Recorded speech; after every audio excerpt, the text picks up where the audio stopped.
E aí ele chorando, ele olhou pra mim, ele falou, o que tá acontecendo? Eu falei, Felipe, eu encontrei um carocinho na minha mama. Aí ele fez, se for alguma coisa ruim, o que pode ser ruim?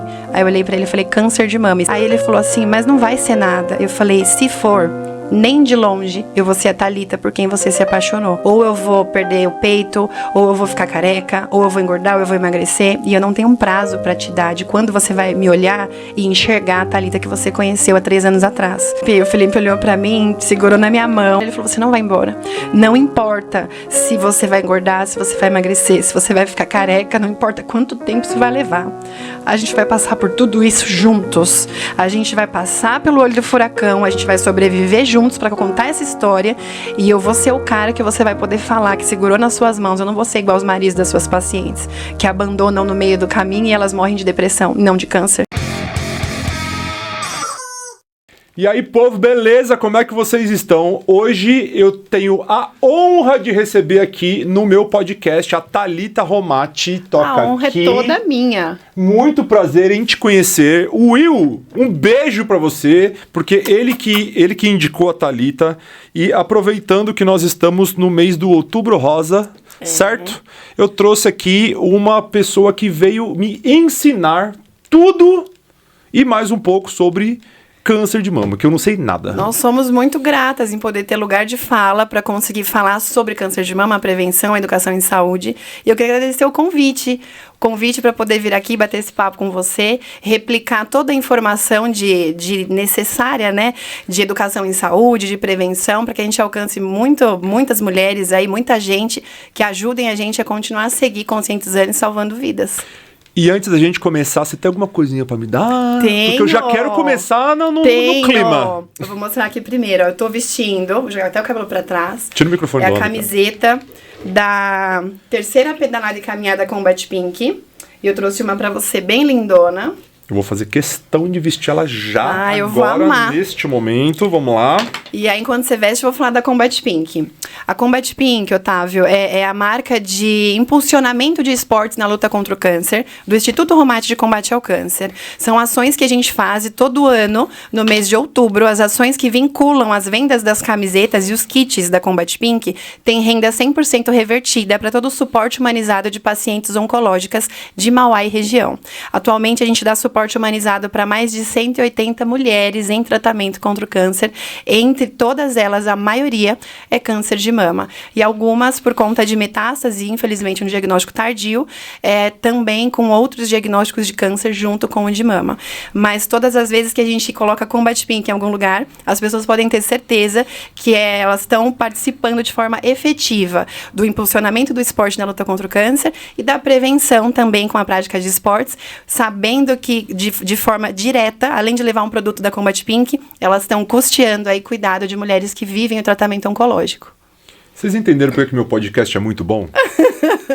Vocês entenderam por que eu já nasci um elefante? Eu já nasci grande, entendeu? Eu só trago gente top aqui, eu só trago gente que vai agregar tanto na vida dela, quanto na minha, quanto na sua. E ó, parabéns, eu não sei quem que é o responsável, é você mesmo? Thalita Romati. Parabéns, mais uma vez, parabéns. E é o seguinte, antes de qualquer coisa, faz assim, ó. Faz assim. Aqui? Isso, assim. Aqui? Tudo que tem da Thalita nessa internet tá no card aqui embaixo do YouTube. O que você tem de bom? É Instagram, Nossa, YouTube? A gente tem Instagram, o meu pessoal, Thalita Romati. Tá aqui já embaixo. Ótimo. Do Instituto Romati de Combate ao Câncer, que é ircc.br. O da Combat Pink, que são das ações esportivas que envolvem não só pacientes voluntários, mas toda a sociedade em geral. E o da Doe Lenço, Doe Alegria, que é a ação que a gente faz atividades cuidando da autoestima de mulheres em quimioterapia. A Doe Lenço, Doe Alegria arrecada lenços, toucas, turbantes, bonés e cabelinhos para confecção de perucas de pacientes carequinhas. E a gente faz essas ações serem potenciais para conscientização e educação, porque a gente arrecada itens usados em bom estado e novos. em faculdades, empresas, comércios. E aí, quando a gente faz essa arrecadação, a gente explica a importância desses itens para as mulheres em tratamento. E quando a gente faz a retirada, a gente registra agradecendo os pontos que estão arrecadando para nós. A gente higieniza todos os itens individualmente e abastecemos bancos de lenços do SUS, de hospitais referências de oncologia no estado de São Paulo. E também fazemos ações pontuais com pacientes para que a gente consiga fazer oficinas de automaquiagem, para ensiná-las o autocuidado, né, dermatológico, porque aqui me deixa fotossensível, para a gente conseguir levantar a autoestima delas e cuidar da saúde mental delas, Otávio. Porque além de ter que enfrentar o diagnóstico que mais assombra as mulheres no mundo, elas também precisam lidar com a perda da identidade visual. E isso é muito difícil. E se a gente não consegue manter essas mulheres se sentindo bonitas, mesmo sem cabelo, mesmo sem sobrancelhas, sem os pelos da face e do corpo, fica difícil manter a saúde mental delas alinhadas. Então, eu falo que a gente não admite perder mulheres para imunodepressão. Então, a Doe Lenço, Doe Alegria é a ação que cuida da autoestima e faz humanização na luta contra o câncer. E as redes estão aí, sigam a gente, deixa lá curtidinha, porque patrocinadores querem ver números. Eles amam tudo que a gente faz, mas eles querem ver números. Então, a gente precisa de seguidor, de engajamento. Então, ajuda a gente a continuar cuidando de muitas mulheres com muito amor e alegria na luta contra o câncer. Eu nunca na minha vida parei para pensar ou fiquei sabendo de alguma coisa em relação à doação de lenço. Nunca, assim, eu já tô avisando que eu faço umas perguntas muito bestas. Pode fazer. Muito cruas. Pode fazer, porque... Não me julgue. Imagina, Otávio, a sua dúvida pode ser a dúvida de muitos. Desde que eu me posicionei como paciente oncológica ativista, mesmo sendo enfermeira e especialista em saúde da mulher, eu entendi que tem muita gente boa querendo ajudar e apoiar de alguma forma, as pessoas só não sabem como.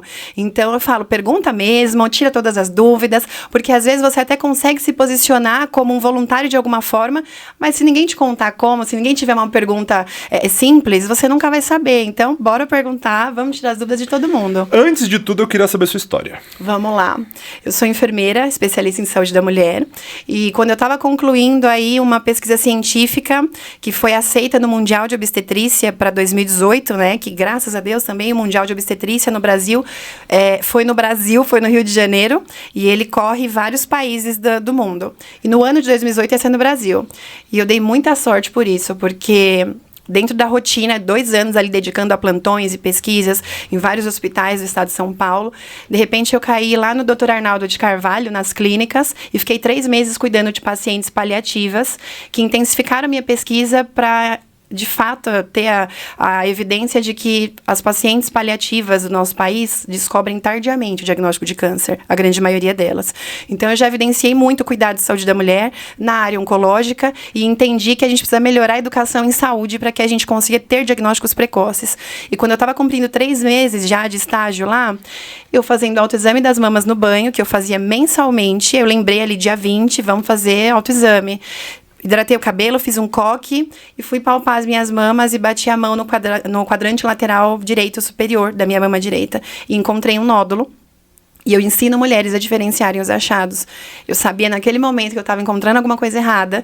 E sendo bem sincera, eu coloquei o chuveiro no frio, tomei uma ducha gelada na cabeça, porque parece que eu perdi o chão naquele momento. E eu entendi que dali em diante, eu deixaria de ser enfermeira para ser paciente. E aí, Dá pra ver? Dá pra ver aqui ou não? Tenso. Dá pra ver aqui ou não? Dá pra ver. Olha aqui. Dá pra ver. Eu tô arrepiado. Foi tenso. E o que foi mais difícil é que a minha realidade daquele momento era perder pacientes com frequência para o câncer. Quase todos os dias eu tinha pacientes que vinham a óbito com diagnóstico tardio, com metástase. E quando de repente eu palpei a minha mama e eu encontrei ali um achado, e eu ensino mulheres a diferenciarem os achados, eu já sabia que eu estava encontrando um tumor mamário. Eu fiz, ferrou, a casa caiu agora, como é que vai ser? 14 anos atrás, a gente viveu o diagnóstico de câncer na minha casa com o meu pai, que foi câncer de próstata, mas foi diagnóstico precoce. Meu pai tá ótimo, vem dentro de saúde hoje em dia e participa de todas as ações com a gente. Ele ajuda a gente a impulsionar a prevenção de saúde do homem no mês de Novembro Azul. Mas foi bem assustador, porque eu achava que eu entendia de oncologia. Mas quando eu entendi que eu virei paciente oncológica, eu vi que eu precisava ressignificar muita coisa. Muita coisa. E aí eu fui conversar com a gineco, sozinha. Fui conversar com a ginecologista, já marquei um encaixe de urgência, assim, no dia seguinte. E aí, ela brevemente autorizou o encaixe e me atendeu. Mas ela virou e fez, Thalita, você tá cuidando de tanto paciente oncológico? Ela nem me examinou. Ela não palpou a minha mama primeiro, ela já foi me contrariando. Ela, você é jovem, você é saudável, você foi ginasta, você não bebe, você não fuma, não tem sobrepeso. Você tá cuidando de tanto paciente oncológico que você já tá ficando pilhada, você tá precisando de um descanso. E aquilo me irritou muito, porque, de fato, se a gente for pensar nos fatores extrínsecos, né? Eu fazia tudo certinho. Mas isso não quer dizer que o fator intrínseco, que a genética, não vai ser ingrata com alguém.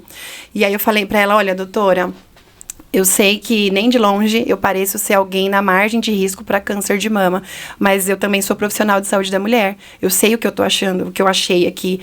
Não tem simetria regular, não sai do lugar quando eu movimento meu tórax e meu braço. Se você não pedir para mim um ultrassom das mamas, que é o mais eficaz para uma mulher jovem, se você não pedir um ultrassom, eu vou bater na clínica aqui do lado, no outro colega, e ele vai me dar. Quantos anos você tinha? 30 anos. Isso tá com quantos anos agora? 36. E aí eu falei pra ela, eu falei, se você não me der esse pedido, eu vou pedir pra um outro colega. E a hora que eu tiver o diagnóstico de câncer na mão, você pode ter certeza que eu vou voltar aqui pra te mostrar. Mas vai ser a última vez que você vai me ver. E eu tava bem irritada, porque já não é fácil entender o que eu ia viver. E uma profissional especialista em saúde da mulher não tava acreditando, não tava me dando mérito. Porque eu era jovem. E aí ela fez o pedido do ultrassom. Marquei esse ultrassom e fui fazer, e já cheguei conversando com a rádio. Olha, eu sou enfermeira, especialista em saúde da mulher, eu palpei a minha mama no quadrante superior às 11 horas. Eu sei exatamente aonde e como, eu só preciso ter certeza que é apenas um. E a minha preocupação foi que minha mãe estava comigo, uma senhora, eu sou filha única. E a minha mãe já percebeu que eu marquei encaixes de urgência e na data que eu encaixei, eu tinha um compromisso com ela. Falei, vamos comigo, eu tenho um ultrassom pra fazer. Ela, mas você já não fez seus exames desse ano? Falei, não, é da mama. Ela, mas você nunca fez ultrassom da mama. Eu falei, não, é uma rotina, mãe, eu já fiz 30 anos, eu preciso começar a fazer. E aí, eu avisei a radiologista, falei assim, olha, essa senhora que tá aqui fora é a minha mãe. Ela é uma idosa, eu sou filha única, então, independente do que a gente visualize aqui, eu preciso sair sorrindo daqui. Porque para eu conseguir enfrentar o furacão que eu vou enfrentar, eu preciso que os meus pais estejam bem, porque eu não vou conseguir cuidar de mim e deles se eles adoecerem emocionalmente. E aí, a escrivã da radiologia empurrou a cadeira assim para trás. Você tá bem? Eu falei, eu tenho que estar, eu não tenho outra opção. Eu tenho que estar. Mano. E aí, quando ela colocou o aparelhinho, assim, na minha mama direita, eu já puxei a mão dela e coloquei exatamente onde eu palpava. No monitor, a gente já viu uma estrela, assim. Ele era ductal, dentro do ducto, invasivo. Ele já tinha raizinhas, assim, saindo para fora do ducto. Aquilo me deu um frio na barriga tão grande, porque eu entendo dos exames de imagem. E me assustou, porque eu pensei, ele tá ativo. E aí eu falei, olha, ok, eu só preciso que você me fale se é apenas um tumor e se ele mede menos de 2 centímetros. Porque entendendo de oncologia, eu já sabia que menor de 2 centímetros, eu faria o protocolo inicial do tratamento. Removeria o quadrante, teria o protocolo mínimo de quimioterapias e um estouro de radioterapia por ser jovem.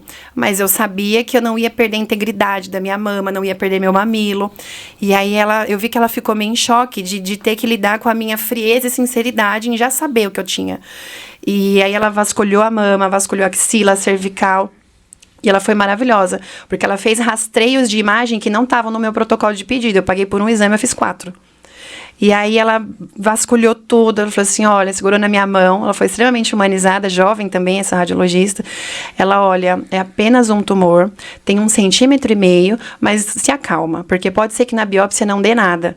Querendo me acalmar, só que na imagem a gente já estava vendo que já tinha dado ruim, a gente já tinha visto. Uma imagem vale mais do que uma palavra. E aí eu falei, doutora, fica tranquila, a minha única opção é ser forte. Então, o que eu tiver que enfrentar, eu vou enfrentar.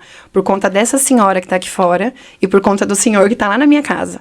Eles precisam que eu dê conta de tudo isso. E ela me abraçou e quando a gente saiu, a médica travou quando ela viu a minha mãe. Porque ela viu que minha mãe estava angustiada, porque eu nunca tinha feito um ultrassom das mamas. E ela fez, tudo bem com a senhora, era o último exame daquele sábado. Aí ela, tudo, e aí? Mas você já tinha contado pra sua mãe que você tinha sentido achei um carocinho. Coisa? Ah, você já tinha contado. Então ela já sabia. Eu sou cristã. Tá. E aí, quando a minha mãe me viu meio sair desorientada do banho, ela fez, o que foi? E ela falando, porque assim, era final de ano. Então ela tava falando das compras de presente de Natal de afilhado, da ceia. E ela falando, eu tava em Nárnia. Eu ia pôr minha roupa branca pra ir cuidar de paciente lá em Osasco. E aí ela fez, eu tô falando com você você não tá me ouvindo. Eu fiz, o que foi, mãe? Ela, como que foi? Eu tô falando um monte de coisa. Aí eu fiz, mãe, ora pela minha saúde. E aí ela travou. Eu falei, ora pela minha saúde. Ela fez, o que foi? Eu falei, não, eu encontrei um negocinho, pode não ser nada, mas pode ser um furacão, só ora. E aí eu fui vestindo minha roupa branca, peguei meu jaleco, joguei no braço. Naquele dia, Otávio, parece que eu me senti vestindo a roupa da Mulher Maravilha. Porque por alguns meses, até eu fazer a cirurgia, eu preferi esconder de todo mundo o diagnóstico de câncer para poupar a minha saúde mental. Porque eu queria poder continuar a minha rotina.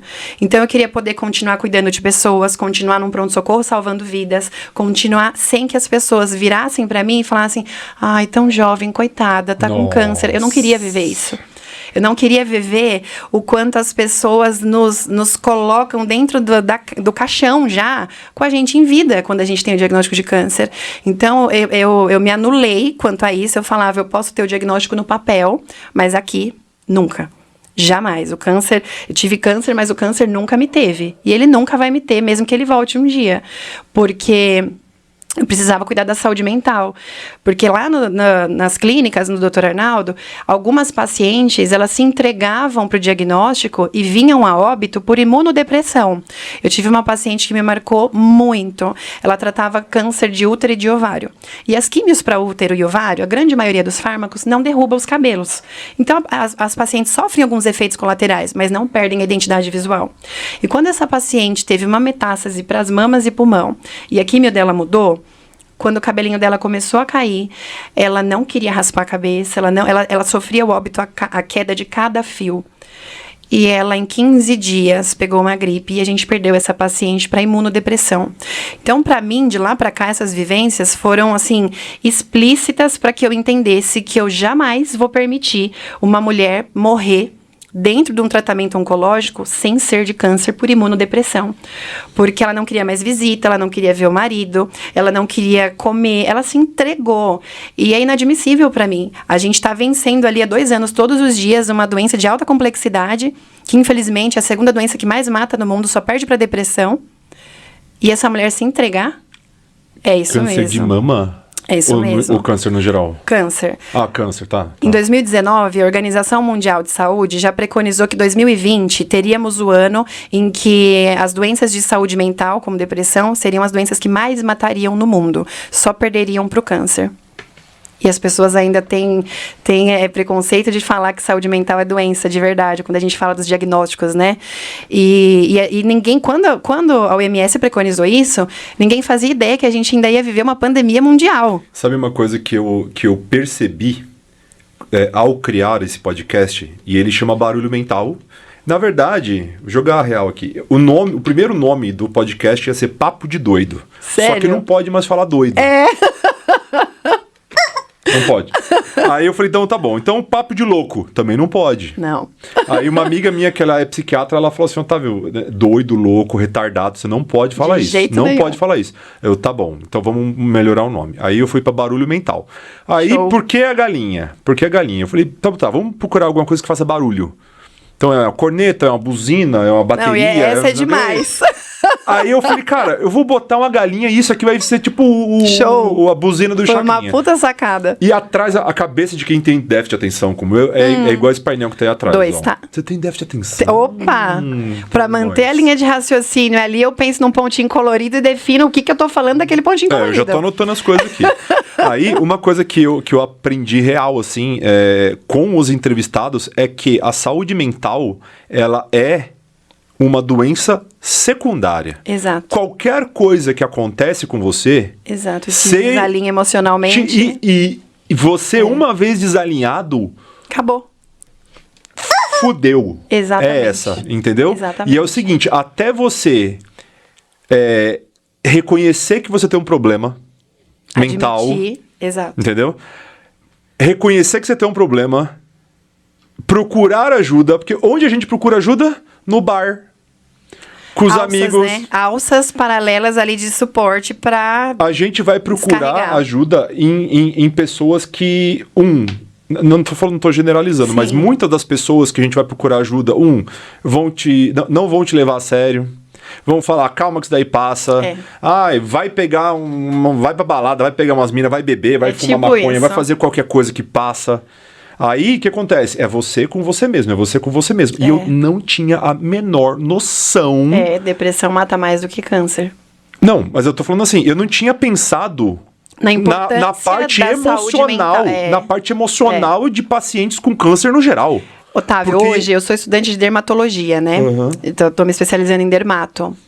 E todo mundo, nossa, achei que você fosse fazer onco. Falo, vocês sabem que o câncer que mais mata é o câncer de pele? Porque as pessoas não se atentam às variações da pele, aos achados, às manchas que vão crescendo. E quando vai ser diagnosticado câncer de pele, já está em outros lugares, já é difícil, já tem que remover pedaços da face. E o câncer de pele é o de maior índice do mundo. E no Brasil ele é muito grande porque a gente vive num país tropical, onde as pessoas, além de se expor, né, à radiação solar, tem as luzes, tem todos os compostos de metais, de tudo que a gente consome e ingere. E quando as pessoas falam, nossa, câncer de pele, eu falo, então eu não admito mais não conseguir ter domínio de suporte humanizado para pacientes que vivem o diagnóstico de câncer de mama, de cânceres de diagnósticos femininos, a gente tem suporte para homens também. Agora, não conseguir orientar e conscientizar sobre câncer de pele também é absurdo para mim, porque tá todo mundo exposto ao sol sempre. A gente ama uma praia, né? Eu sou suspeita. Eu me entrego logo que eu sou suspeita, eu amo uma praia, eu amo enfiar a prancha debaixo do braço, entrar no mar e ficar horas, do povo ter que sinalizar assim, chega, comer, volta. E assim, a gente não se atenta que o filtro solar até para as luzes de dentro de casa a gente tem que usar. Bom, vamos voltar à saída do hospital. Quando sua mãe te viu, você acha que ela já sabia alguma coisa? Eu acho que por mais que eu tentei contornar a situação, eu acho que o brilho do olho não enganava. Mãe é mãe, né? Mãe é mãe. E aí ela olhou, e aí? Aí eu, não, tá tudo bem. Ela fez, tá? Aí a médica, tá, a senhora quer um café, uma água? Ela, não, obrigada. Ela já pegou no meu braço. O que aconteceu? Aí eu fiz, não, mãe, eu vou ter que fazer uma biópsia pra gente ter certeza que tá tudo bem. Mas na imagem, realmente, tem lá um negocinho ali que não tá muito legal. E aí, de lá pra cá, tadinha, ela já começou a perder peso, porque já começou a fazer jejum e oração.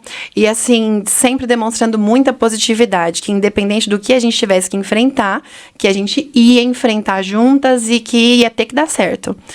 E foi essa posição que eu preferi me posicionar.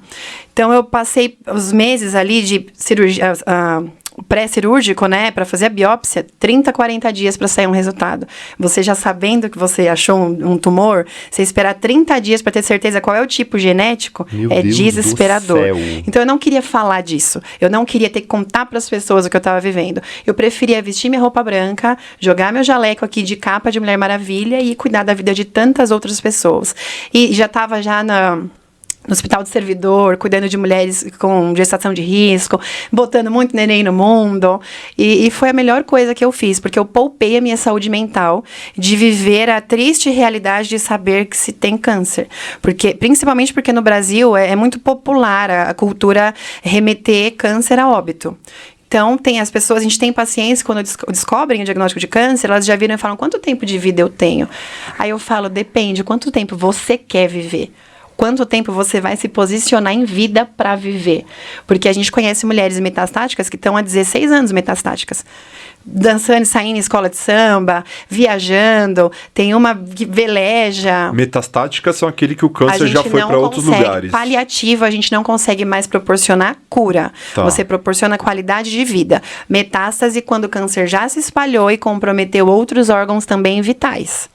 Todos são vitais, né? Eu brinco, eu falo, todos os órgãos são vitais, gente. A gente pode tentar aí sobreviver com um pedacinho do fígado, mas é um órgão vital, se você tirar ele todo. E aí a gente tem mulheres paliativas e metastáticas vivendo bem, se posicionando em eu quero viver. Eu vou ser feliz hoje. Eu vou falar, eu te amo hoje. Eu vou passear, eu vou comer uma coisa nova hoje. Eu vou viver experiências novas hoje. Porque a gente não sabe o dia de amanhã. E eu falo, Otávio, para as meninas, que o mais incrível da minha vida é que eu entendi que eu não vivia, eu só existia. E a partir do momento que eu entendi o diagnóstico de câncer na minha vida, porque eu já tinha vivido câncer em casa com meu pai, mas quando eu virei paciente oncológico, eu deixei de só existir. Eu vivo de verdade. Eu entendi que a essência é viver, não é só cumprir uma rotina. A gente tem rotina para cumprir? A gente tem horários para cumprir? Tem. Às vezes a agenda do dia é até mecânica, mas eu tenho que viver esse dia. Eu tenho que ser feliz esse dia, eu tenho que chorar esse dia. Eu acho que a minha essência, ela transbordou. E isso me faz muito bem, porque é isso que eu passo para todos os pacientes que passam pela minha vida. Eu falo, não importa se eu vou viver mais 2 anos ou mais 40, eu quero viver. E você? Você quer viver ou você quer só existir até o dia da morte chegar? E aí fica aquele minuto de silêncio. E é exatamente isso. A gente vai tentar ter qualidade de vida para quando a gente não tem mais chance de cura. Eu falo, mas a sua mente tem que estar curada. O câncer não pode estar na sua saúde mental. Ele pode estar na física. A física a gente contorna. Agora, a mental, não. Porque se uma paciente que tinha... É um período de suposta prescrição, de qualidade de vida ainda por um tempo, se entrega e descansa e vai... Por quê? Porque ela não conseguiu alinhar a saúde mental dela. Então, quando a gente fala da extrema necessidade de cuidar da autoestima desses pacientes, tanto homens quanto mulheres, incentivá-las a praticar autocuidado, a se amar, a amar estar viva, não importa qual dificuldade, mas quando a gente consegue fazer eles entenderem essa essência, é aí que a gente consegue fazer aquele resgate da saúde mental para fazer eles acreditarem que se for mais 2 anos ou mais 2 meses, tem que ser feliz e tem que valer a pena. E é exatamente isso, ou 2 anos ou 40, não importa, tem que ser bem vividos. Porque se o medo é de morrer, eu vou sofrer a morte todo dia? Você vai morrendo aos poucos. Vou cavar aqui com a unha, vou entrar dentro, vou esperar o dia chegar? Não. Falo, vamos ser felizes, vamos viver, vamos falar eu te amo, vamos passear, vamos fazer rapel. O ano passado eu levei pacientes minhas numa parceria da Combat Pink para fazer rapel na Ponte Sumaré, em São Paulo. E aí essa mulherada, a gente tinha a Rô tava em químio, de lencinho debaixo do capacete, e ela, quando ela voltou, me arrepia, eu fico emocionada quando eu lembro. Ela subiu, a gente fez rapel descendo, né, a Ponte Sumaré, ela deu a volta e voltou lá pro topo. Ela falou, eu preciso te dar um abraço. Aí eu falei, claro, Rô, aí abracei ela, eu queria agradecer por você me lembrar que eu tô viva. Eu olhei o Felipe, meu namorado estava do meu lado, eu olhei para ele, o Felipe engoliu o soluço, assim, saiu de perto. E essa é a essência, essa é a ideia de fazer viver, sabe? Assim, você tá viva, não importa se pode ser que chegue o final, não importa, a gente vai viver hoje, a gente vai ter história para contar, a gente vai deixar legado. Agora eu vou te fazer uma pergunta. Quantas vezes você reclamou da sua vida hoje? Opa! Quantas vezes, escreve aqui pra mim, quantas vezes você reclamou da sua vida hoje? Verdade. Caralho! É isso mesmo. Nossa, eu tô, assim, esse é o episódio, não sei quando, já tem uns 30 gravados. Eu nunca fiquei tão quieto, eu nunca fiquei tão sem palavras na minha vida, assim, de verdade. Eu quero que você já tem a camiseta da Combat Pink. Se você não tiver nada alinhado para esse domingo, dia 22 de outubro de manhã, se você não tiver compromisso, se você puder ir, eu quero te convidar para estar às 8 horas da manhã com a gente no Mauá Plaza. A concentração começa às 7. Mas aí você chega pertinho das 8 horas para você conhecer as nossas pacientes, as pacientes que viraram voluntárias, o time de voluntários que vive a essência de tudo que a gente faz e várias outras pessoas, patrocinadores, apoiadores e a sociedade em geral que participa de tudo com a gente, impulsionando o esporte na luta contra o câncer com a Combat Pink, mas para você entender a essência do resgate que a gente faz com todas elas. Porque as pessoas costumam achar que um evento com pacientes com câncer vai ser triste. Elas são mais felizes do que qualquer outra pessoa, porque elas são gratas por estarem vivas. Então, é o dia inteiro conversando, dando risada, e você acha que elas chegam... Não, elas querem caminhar junto. Elas querem fazer o circuito junto. Tem filha de paciente, sobrinha de paciente, criança que vai de bike. E aí, eu só faço questão que o nosso carro de som de apoio fique livre pra gente. Cansou um pouquinho? Sobe no carro. Vamos proteger a carequinha. Vamos sair, não vamos ficar no sol, porque o ano passado foi um dia lindo, um sol forte, e eu ficava preocupada. Gente, vamos, já andou 10 minutos, volta pro carro de som. Fica na sombra um pouquinho, toma uma água, mas é muito gostoso, porque você consegue ver mulheres que estão vivas e que são gratas por estar vivendo. Uma vez eu assisti uma palestra na faculdade sobre câncer de mama também, Sim. Né? Mas era muito tempo atrás. E a mulher que estava lá, eu queria muito lembrar o nome dela, não vou lembrar. Faz muito tempo isso. Eu me lembro que me impactou uma frase que ela falou. Ela falou assim, por mais bizarro que pareça, eu vou falar uma coisa aqui que talvez muitas pessoas não Eu acho entendam. que você vai falar o que a maioria das minhas pacientes falam. Vamos lá. Deixa eu ver. As meninas falam, a Rô falou isso num vídeo para uma marca de beleza. Ela pode parecer loucura, mas o câncer trouxe tantas coisas boas para minha vida, não é isso? É quase isso. Ela fala, o câncer me trouxe muitos presentes. E eu falo, é exatamente isso. Se eu tivesse que viver o diagnóstico de câncer, voltar no tempo, escolher, você pode ter câncer ou não, eu falo, eu quero ter.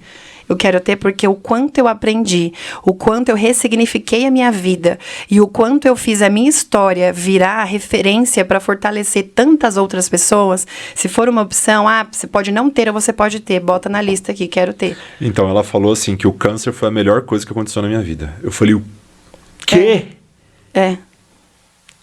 Cara... A gente ressignifica tudo. Tudo. Antes, Otávio, eu orava e agradecia por ter alimento no prato, na hora da minha refeição, na hora de eu comer. Durante as quimioterapias, eu orava e agradecia o dia que eu conseguia comer e esse alimento ficava dentro do meu prato. Então, eu oro antes da refeição para agradecer o alimento e eu oro depois por conseguir deglutir, engolir, saber que aquilo está me nutrindo e não pôr para fora. Então, assim, a gratidão com essência, ela vem. E não que antes do câncer as pessoas não eram pessoas boas, não é isso. A gente é evolução, sabe? É uma evolução tão intensa, são tantas coisas que fazem essa batalha de resiliência ser construída por etapas, que a gente vira seres humanos muito melhores do que a gente era. Já era voluntária desde a minha adolescência, a gente ia, com o colégio que eu estudei, a gente ia para o orfanato e era uma opção.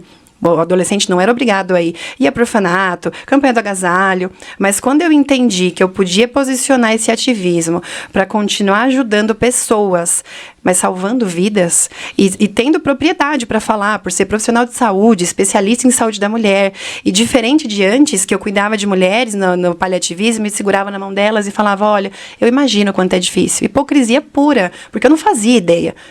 Agora, quando eu virei paciente... Hoje eu seguro na mão dessas mulheres e olho no fundo do olho, olha, eu sei o quanto é difícil, mas persevera, acredita, vai dar certo e a gente tá junto. Eu sei que dói, eu sei que é desgastante e às vezes o emocional dói mais do que o físico, porque você tem os dias que você tá bem dos efeitos colaterais de quimioterapia, mas as feridas na alma... Elas são eternas até você sair dali. Tem dia que a gente não tá bem mentalmente, estando não tendo nada, entendeu? Exatamente. Tendo dinheiro na conta, tendo comida no prato, tendo família boa, tendo tudo, do nada a gente só acorda e fala, tamo na merda. Vamos lá, como que é? Existem vários tipos de câncer de mama ou é um só? Existe. Eu gosto de definir assim, que pra gente saber o tipo de câncer, a gente tem nome e sobrenome. Então, existe câncer, ele pode ser in situ ou ductal e ductal invasivo, tipo, é a localização. Então, a gente define isso nas imagens. Quando a gente faz a biópsia, a gente sabe a tipagem genética. Então, pode ser um HER2 positivo, se ele é positivo para captação de receptores hormonais, triplo negativo, tem as nomenclaturas genéticas que se dão para os tipos de câncer. Cada um é mais agressivo ou menos agressivo? Ou não tem nada a ver também? Depende até do estágio em que você está descobrindo isso. Tem alguns que têm uma chance maior para metástase, tem outros que não tem tanta, mas dependendo do estágio, do grau em que ele está sendo descoberto, isso é bem variável e também, além do fator genético, tem a condição de saúde em que a paciente está no momento em que ela encontra o diagnóstico de câncer. E aí é dentro dessa medida, desse tamanho, a tipagem, aí existe um protocolo mundial onde é quase uma receitinha pronta para cada tipo, para cada orientação, para conseguir se montar o protocolo farmacológico dessa paciente. Então, é de acordo com a tipagem genética, o tamanho, o estágio, o grau, que você define quais os fármacos que ela vai tomar, se é docetaxel, carboplatina, tanto disso, tanto daquilo, e aí se define as quimioterapias. Existem quimio vermelha, quimio branca, os nomes populares que a gente dá para essas divisões de grupos farmacológicos. E é muito louco que, por ser saudável e jovem, com 30 anos de idade, eu tive que assinar um termo de ciência de que eu receberia a maior dosagem que o ser humano pode receber dentro dos fármacos prescritos para aquela tipagem.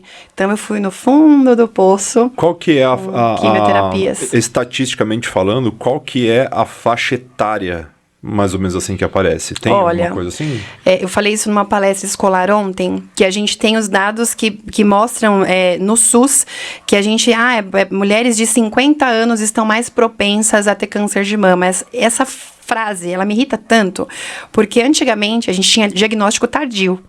Então, a gente descobria em estágio de atividade da tumorogênese E já não dá pra em fazer mulheres muita mais coisa. velhas. Não quer dizer que o câncer ele foi uma evidência das mulheres mais velhas. Só provou o quanto a educação em saúde é falha e o quanto a gente não teve mulheres jovens diagnosticando precocemente. Então, hoje em dia, eu tive com 30 anos, eu conheci uma menina de 19 anos de idade que teve câncer de mama.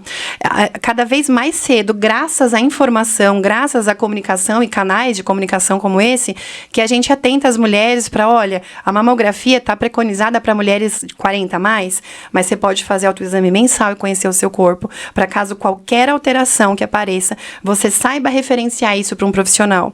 Porque se as mulheres continuarem achando que só mulheres mais velhas podem ter câncer de mama, a gente Descuida. não vai conseguir combater essa estatística de que mulheres de 50 a mais que têm câncer.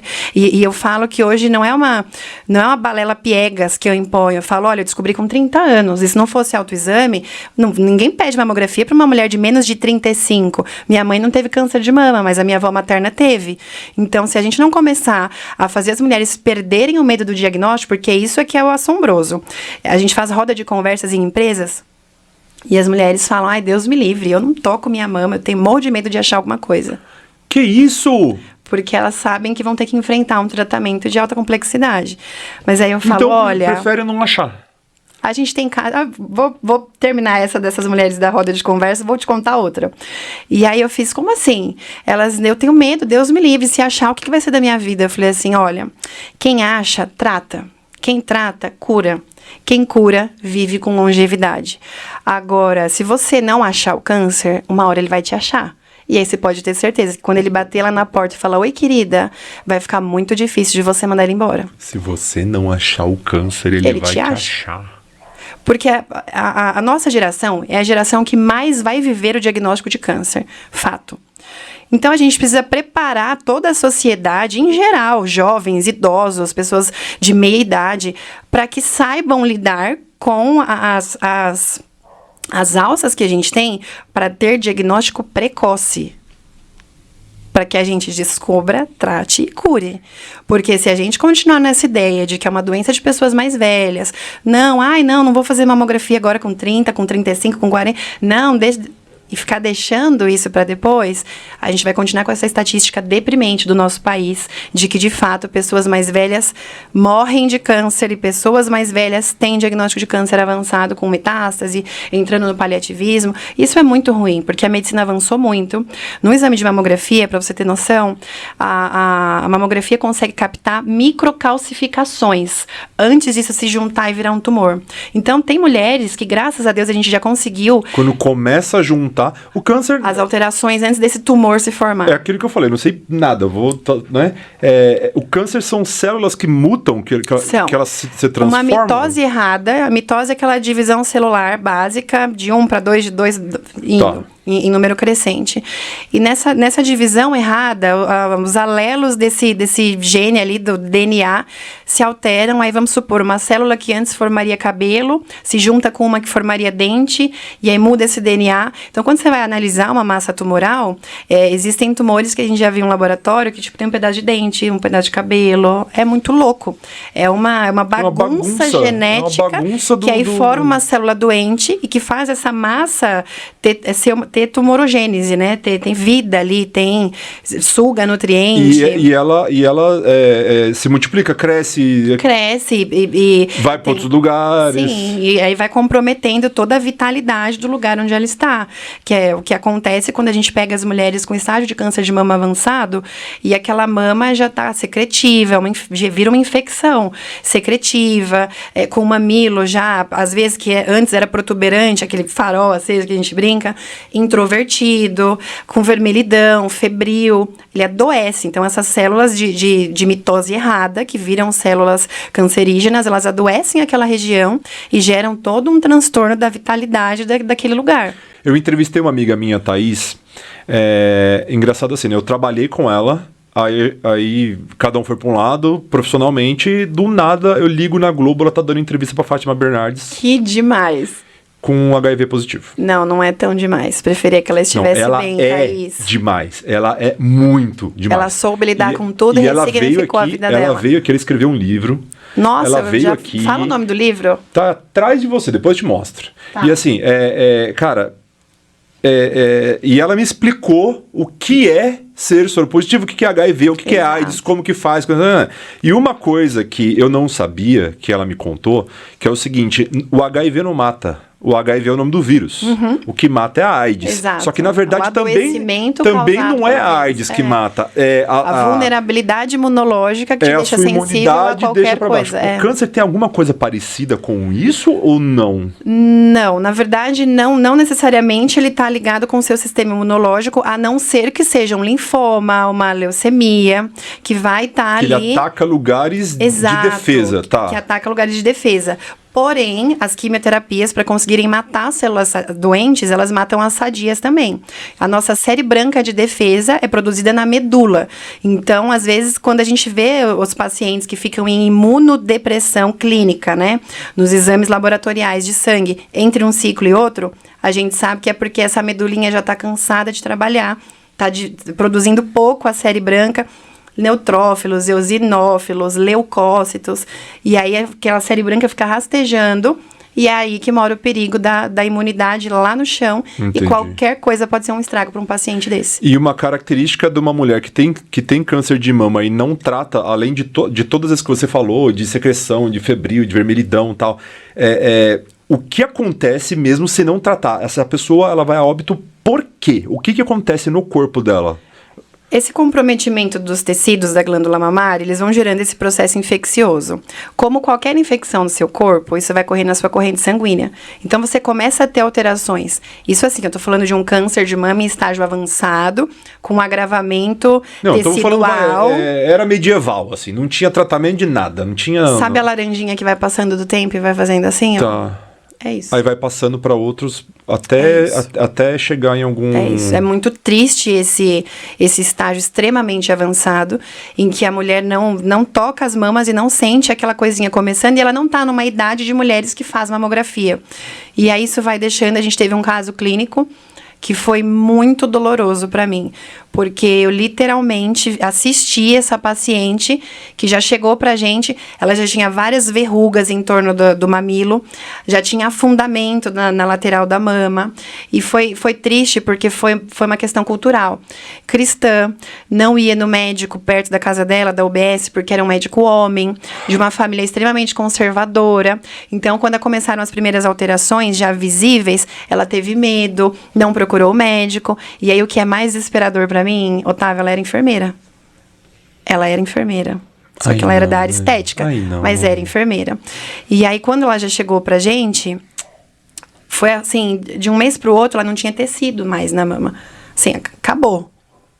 E eu desesperei, falei, mas quanto tempo tem que surgiram as primeiras alterações? Só que nesse momento já não cabe mais a nós questionar o porquê deixou, né? Cabe a gente remediar e proporcionar o melhor que essa mulher puder viver enquanto a gente conseguir mantê-la. E aí ela foi pro Mário Covas, em um mês, ela participou do Outubro Rosa inteiro do ano retrasado com a gente, em várias ações humanizadas para pacientes, e o que era mais gostoso para mim é que ela se posicionava como voluntária. Ela estava ali para poder falar assim, olha, tá tudo bem, a gente vai passar por isso. E eu sabia que a cada abraço que ela recebia, aquilo doía fisicamente nela. A gente fazia curativos nela. O estágio inicial, ele é tão simples, remover o quadrante, cumprir um protocolo de quimioterapias, as radioterapias ali, a radiação local, e aí vamos correr atrás de como tornar a saúde integral e vida que segue. Eu tô pensando uma coisa aqui, que é o seguinte... A diferença entre o homem e a mulher é que, teoricamente, mas é muito teoricamente falando, né? O homem, culturalmente, socialmente falando, ele precisa ser o macho alfa, o fortão, o homem não chora, engole o choro, não tem um negócio assim? Engole o choro e bababá, bababá, bababá. Né? Então, sei lá, chutou as coisas. Você tem que maquiar, as suas emoções. Certo? Sim. Beleza. A mulher, ela é muito mais forte, fisicamente falando, né? Fisicamente A falando. começar por uma contração e um trabalho de parto, Pra né? começar, vocês menstruam. Pra começar, vocês têm TPM. Pra Cólica começar, vocês têm menstrual. cólica do nada, assim. Do nada, vocês têm cólica, né? É isso. Imagina, nós estamos falando de TPM. Imagina se o homem tivesse, ia ser Não.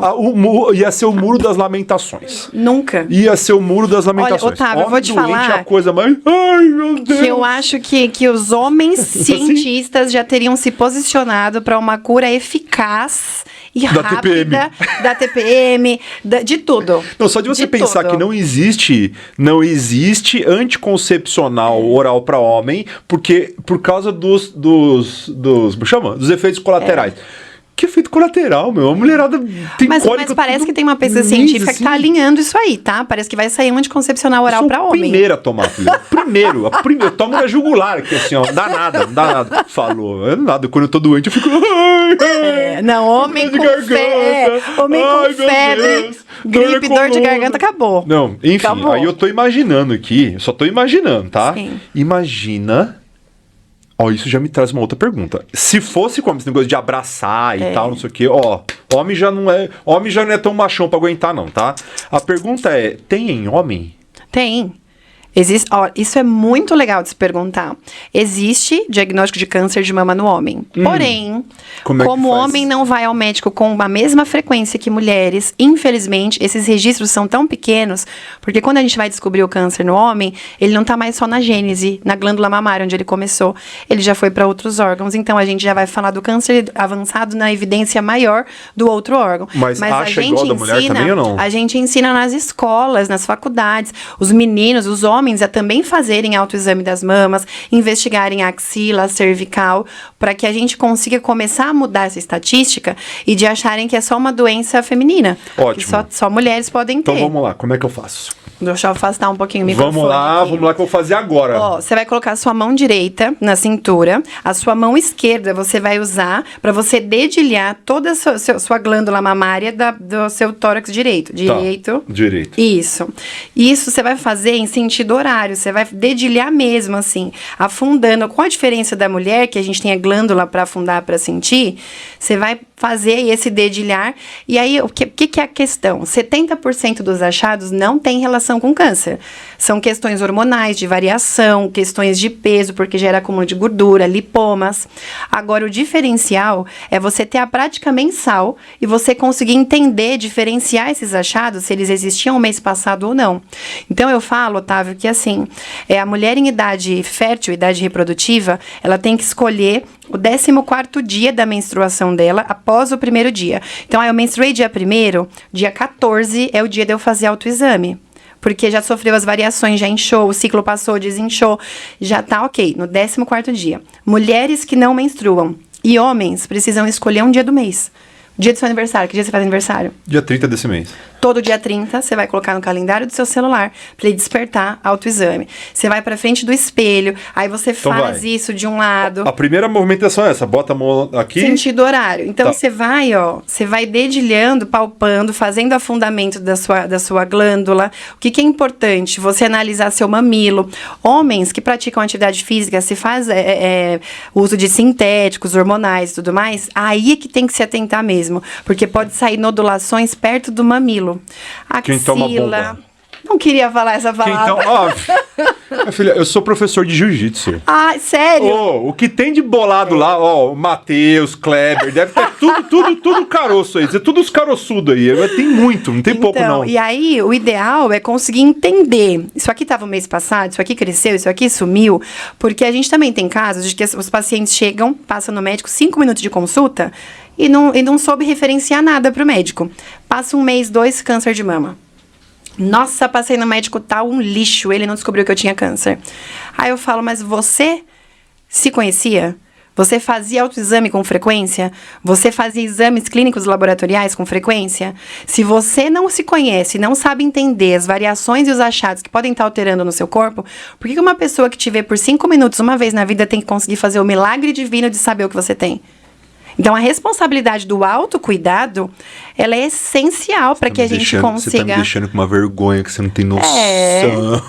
Mas fica tranquilo que, assim, a maior parte da sociedade não pratica autocuidado. Você sabe o que eu pratico? Automedicação. Ai, muito. que perigo. Muita Que automedicação. perigo. Muito. Eu já falei aqui até no podcast. Eu sou tão hipocondríaco... Eu não tô brincando, tá? Eu já falei isso no podcast. Eu tô com vergonha de falar. Falando pra profissional de saúde. Eu já tomei Tramal pra ressaca. Não, você não fez Eu não tô isso. brincando. Eu não tô brincando. Eu roubei o Tramal da minha cachorra de tanta ressaca que eu tava tomando o Tramal pra dar de dor de cabeça. Eu Mas tô falando assim, sério. Eu tô falando em sã sério. consciência, sabendo que era um tramal, meu Deus do céu. É esse Não o nível, pratique é isso esse em o casa. nível de automedicação, tá? Não, isso é muito perigoso. Então, é isso que eu tô te falando. Cara, o homem não liga pra isso. Pelo amor de O Deus. homem não liga pra isso. O homem tá cagando pra isso. É muito preocupante, porque a gente sabe que é cultural de homem não ir ao médico com frequência. Agora você imagina o tabu dos machão pra fazer exame de toque, pra fazer exame de próstata. A hora que eu cheguei, a gente estava falando com um médico de Belo Horizonte e no caminho ele estava falando disso, que tem homens que acham que só o PSA é suficiente, que é o que vai ver lá o prostaglandina, a alteração do hormônio que sinaliza que essa próstata está comprometida. Quando sobe muito esses níveis e passa lá de 4,0, tal. E não, porque às vezes você já tem um tumor naquela próstata, só não sinalizou ainda que tá dando ruim. Mas quando sinalizar, corre, nego, porque a gente já tem muita coisa pra fazer. Então, a gente tem que parar com o tabu, com a vergonha. Não tem vergonha de fazer tanta coisa, vai ter vergonha de cuidar da própria saúde? Ah, é constrangedor, mas eu quero viver mais tantos anos. Constrangedor é morrer por ignorância. Eu falo que constrangedor é morrer sendo ignorante. Dá vontade de escrever lá na lápide. Aqui jaz, ignorante. Um teimoso que não aguentou um dedinho. Exato. Coisa horrível. Exato. Vamos lá. Então você falou que a frequência do homem é uma vez por mês. E a mulher... Das mulheres também. Das mulheres frequência também. do autoexame, para praticar o autocuidado, é necessário que a gente faça isso mensalmente. Então, as mulheres em idade reprodutiva, que tem ciclo menstrual ativo, ela tem que calcular o 14º dia após o primeiro dia da menstruação. E, eu tenho muita glândula mamária, Thalita, eu tenho muito peito. Deita para essa mama esparramar, braço para trás do pescoço, palpa direitinho. E assim, todo mundo costuma achar, Otávio, que peito é só o redondo. O meu tumor estava no quadrante superior, era na parte magra do tórax. Então tem que investigar tudo. Tava em cima aqui. Assim... Aqui em cima. Caramba. Então, tem que investigar tudo, tem que se conhecer de verdade. A área que ele palpar aparece... axila. A área que ele aparece... Axila também? Tem que palpar a axila. Tem casos que a gente diagnostica o câncer de mama na mulher porque ela já tem os linfonodos da axila comprometidos. Então, tem carocinho já lá. Às vezes, a ramificação do processo da doença, ela não é do tórax para baixo, para a glândula. Ela é do tórax ramificando a axila. Então, a gente tem que investigar tudo. E aí, tem muita gente que fala assim, meu Deus, apareceu um carocinho aqui, né, perto da minha garganta, tem que se acalmar, porque essa alteração linfonodal, os linfonodos, quando eles começam a entender um processo de doença, eles trabalham para defesa imunológica. Então, eles edemasiam. Eles aumentam de tamanho. Então, só é um sinalizador de que tem alguma coisa errada. Não necessariamente quando você palpar e sentir um linfo aqui comprometido, isso é um tumor. Não, é por isso que a gente tem que praticar o autocuidado mensal. Porque se for só uma alteração dele ter trabalhado demais para produzir defesa, vai sumir, vai voltar ao normal depois. Agora, essa alteração continua. Você está sentindo na palpação, você está vendo que tem alguma coisa ali que não some. Vamos investigar, vamos passar e referenciar esse achado para um profissional de saúde. E eu falo para as mulheres que têm medo de encontrar doença porque não sabem por onde começar. Eu falo, vão até a unidade básica de saúde mais perto da sua casa. A agenda do médico demora muito. Chama a enfermeira. Se for uma USF de saúde da família, pede para falar com o enfermeiro que cuida da sua área abrangente, territorial. Ela vai te ajudar a fazer a palpação desse exame clínico, para a gente conseguir fazer uma referência para encaixar com urgência para o ginecologista, para o médico poder entender a necessidade dos exames de imagem e correr. Porque se a gente só ficar com medo da lentidão do sistema e ficar deixando, Otávio, a hora que tiver que correr pode ser tarde demais. A partir do momento que você descobre alguma coisa, já é uma bomba relógio. Começa o... E no diagnóstico de câncer, tempo é vida. Então, corre. A gente tem que correr. É por isso que a gente tem o Dr. Sandoval, até mandar um beijo pra ele. Beijo, Sam, que eu sei que ele vai assistir. Pô, meu Deus, queremos participar da live. Participação especial da Paçoca. Oi, Paçoca. Façam um autoexame, pessoal. Façam autoexame. E façam mamografia. Para mulheres de menos de 35, façam ultrassom das mamas.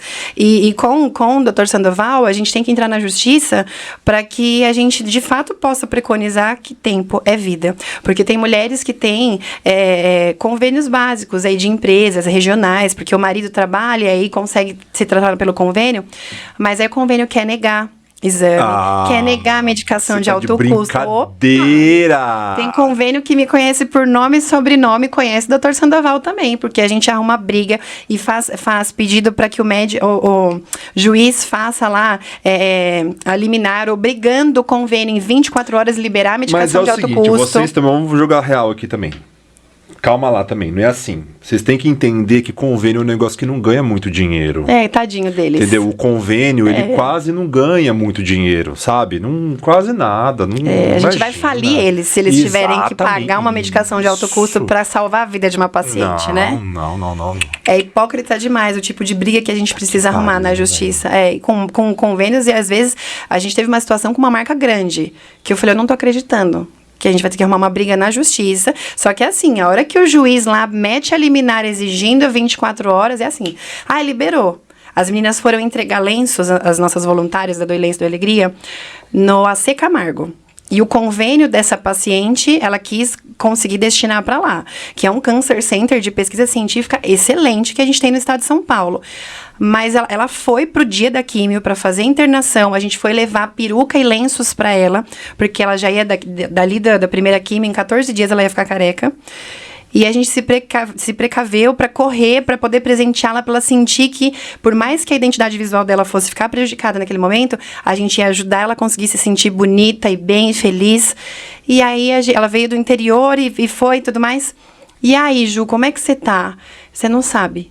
O convênio não autorizou a minha quimioterapia. Eu fiz como é que é? Além do transtorno emocional, a logística do paciente para conseguir se preparar para ir, marido pedir folga na empresa para acompanhar, aí o convênio não libera. Fala, não liberou? Quem que é o advogado mais próximo que você tem aí?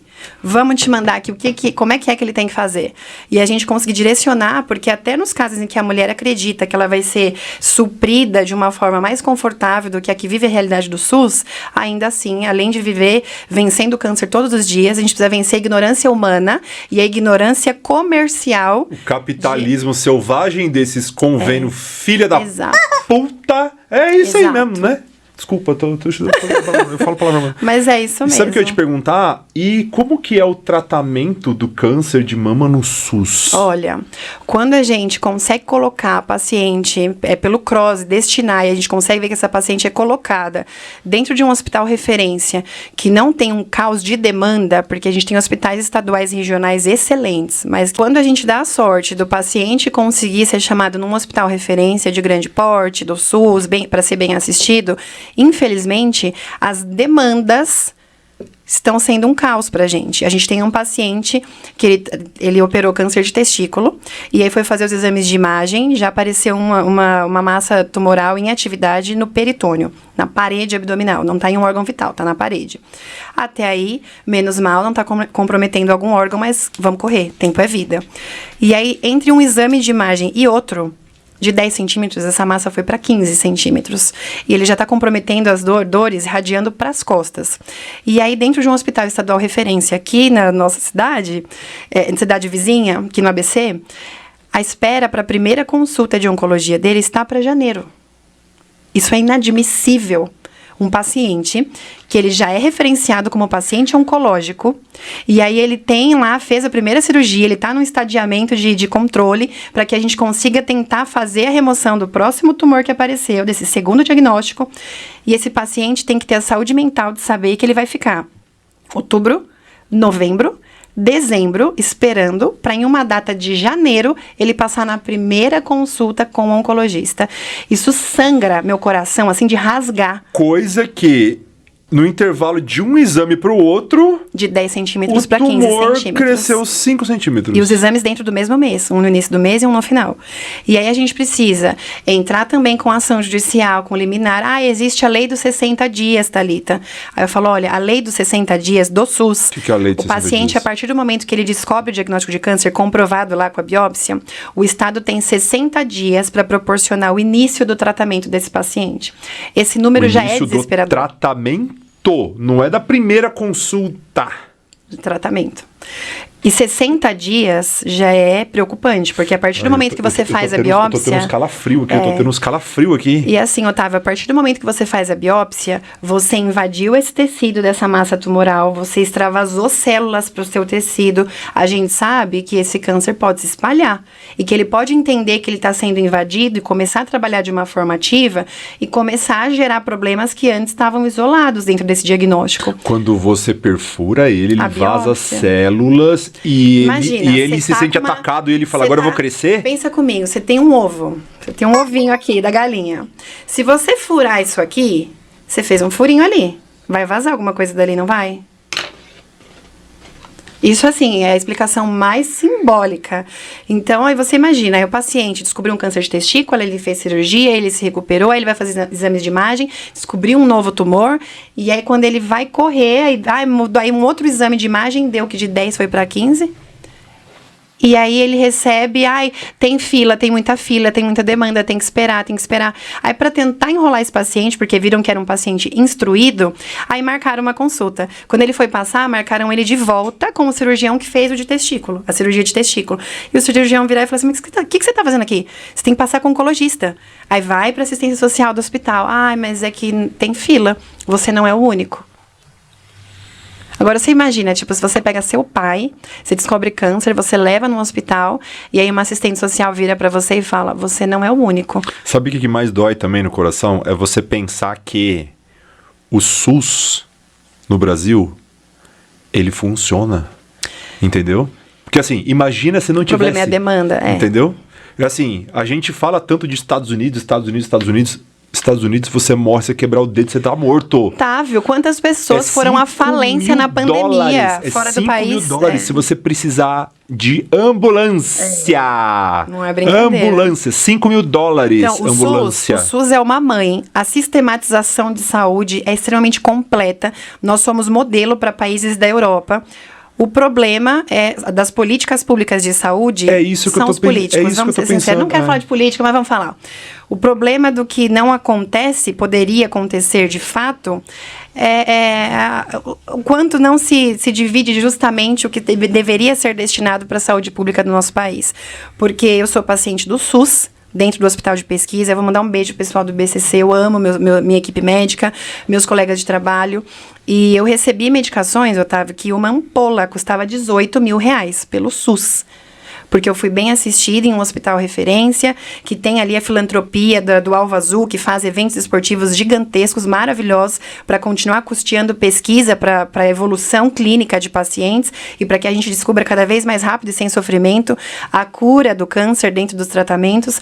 Mas eu sei que eu fui privilegiada de cair num hospital referência de excelência. Meu pai, ele tem reumatismo no sangue. Isso de muito tempo, né? Aí ele toma uma vacina. Sim. É uma vacina que toma na barriga, vem da Irlanda, ele pega na prefeitura aqui de São Caetano, custa R$1.800 cada, e ele toma uma a cada 15 dias. Hoje ele veio aqui para eu aplicar nele. Essa medicação de R$18.000, eu fiz 18 doses dela. A cada 21 dias eu fazia uma. Então, mesmo quando eu terminei as quimioterapias e as radioterapias, eu ainda ia pro hospital a cada 21 dias no setor de químio, dar meu bracinho lá para eu receber as vacinas preventivas. E são medicações que existiram pesquisas que provaram que a gente erradica o risco da metástase pro câncer HER2 positivo. Então, a gente faz a medicação do trastuzumab, que não é produzido no Brasil, que a gente não tem, infelizmente, um olhar adequado para a pesquisa científica do nosso país e nem investimentos, né? E isso não estou falando atual, não. Isso é de longa data. Não se investe... Valorizaram os cientistas brasileiros na pandemia porque a gente descobriu a vacina aqui. Mas o acreditar e o investir na pesquisa deveria ser muito maior para que a gente conseguisse também proporcionar a diminuição dos custos. Mas aí a gente entra numa questão de capitalismo sobre a indústria farmacêutica e aí vai muito além do nosso papo. Enfim, com atraso ou sem atraso, viva o SUS. Viva né? o SUS. Com atraso ou sem Viva atraso, o SUS. é isso. Viva Enfim. o SUS, porque a gente consegue ter sucessos de conseguir suporte para o tratamento de alta complexidade dos pacientes dentro do SUS. E não falta a medicação, às vezes, você vai tomar, demorou para chegar por causa disso, a documentação, não sei o que lá, mas vem. Agora, o problema das questões políticas de não conseguir fazer as demandas, darem conta do suporte necessário para esses pacientes, aí é uma questão Mas aí, Thalita, você tem que entender que o dinheiro que não está indo para a área da saúde está sendo encaminhado para a campanha política, isso é que triste. é mais importante que o tratamento do câncer. É triste. Então vocês deviam parar de reclamar. Não consigo nem falar isso nem brincando. Eu não consigo falar isso nem brincando, nem sendo irônico eu consigo falar isso. Doloroso, né? Doloroso. Deixa eu te fazer uma pergunta sobre o tratamento em si, né? É o tipo de câncer...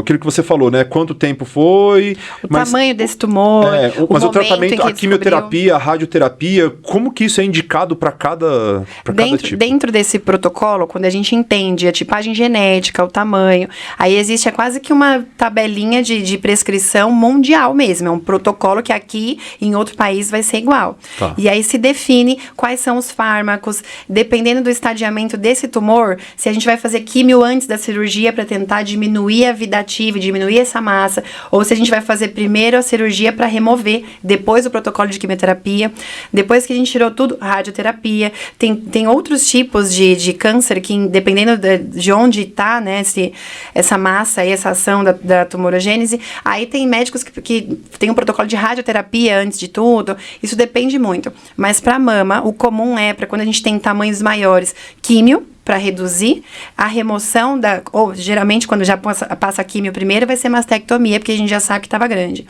E aí a mastectomia total bilateral, depois da recuperação, retirada da glândula mamária. Tá. E, infelizmente, na maioria das vezes, que a gente já descobre nesse estágio avançado, a mulher, ela se sente mutilada porque ela perde o mamilo, perde grande parte daquela massa, daquela mama. E quando a gente fala de diagnóstico precoce, é por isso que eu bato na tecla da educação em saúde. Porque o diagnóstico precoce, ele consegue priorizar de que a mulher não seja mutilada. Tinha 1,5 cm tumor que eu tive. Foi um corte pela minha axila e para investigação de rastreio, uma bordinha da areola do meu mamilo que foi cortada. Eu não perdi a mama, não perdi o mamilo. Ficou a parte superior fundinha, que depois que eu me recuperei, deu 1 ano depois de rádio, vamos fazer a simetria com prótese de silicone, vida que segue, tá linda, bora. Agora, quando a gente descobre tardiamente, a gente sabe que o prejuízo vai ser maior. A gente vai perder a integridade dessa mama, a simetria vai ser comprometida. Tem casos em que o tecido superficial precisa ser removido. Então, quando a gente vai fazer essa reconstrução, precisa de enxerto de pele, enxerto de gordura. E tem mulheres que passam pelo tratamento de uma forma intensa e desgastante, que depois elas falam, não quero fazer reconstrução. Tô bem do jeito que eu tô, isso aqui é cicatriz de batalha, tenho orgulho de ter sobrevivido e tá tudo certo. A gente tem pacientes voluntárias que se posicionaram a não querer reconstruir. Porque também já, não quero fazer mais uma cirurgia. E tem outras que não, que elas já vão pro centro cirúrgico perguntando, como é que vai ficar? Eu vou poder reconstruir depois? Eu já queria pôr a prótese na hora. Eu falo, calma, gente, vamos botar um foco aqui, sobreviver.